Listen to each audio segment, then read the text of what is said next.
Hello and welcome to Evans Mill. I'm Jason, your executive chef. We're going to continue on our knife skills series today. Today we're going to be working on probably one of my favorite vegetables, and that is okra. William, do you know why this is my favorite vegetable? I have no idea because it's one of my least favorite vegetables. Yeah, I like okra because of that song Elvira from the Okra Boys. When I was a kid, I thought they were the Okra Boys, not the Okra Boys. So sorry about that, Okra Boys. That's a good one. I love okra. So let's start cutting some okra. So there's a couple. I'm going to show you two different ways today. One is just your traditional, probably do not need a video to show you this, but it's a good example for the bear claw. First, when you're picking out okra, you're going to look for some that are firm, maybe not bigger than this, because as okra gets bigger, it'll get tough and get stringy, and you'll know it as you start cutting through it. So let's lay it down after we've washed it, and we've got our bear claw, and grip on our knife, and we're just going to start cutting through that. If you're cutting through that and you feel like it's cutting through like a piece of wood, don't use it, because it'll be real chewy and won't fry up very well. So most of the time when you're cutting okra like this, it is going to be for frying.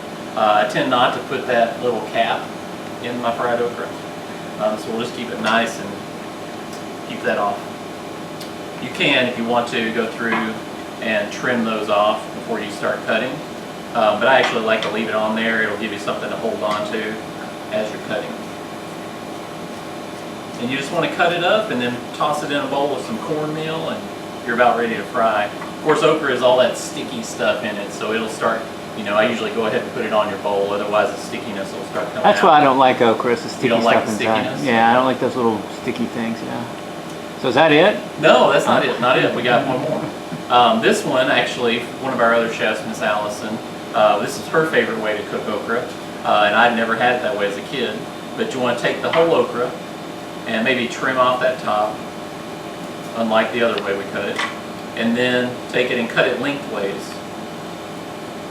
And I didn't use the bear claw, you'll notice. I just held it and sliced through it long ways, so it's like that.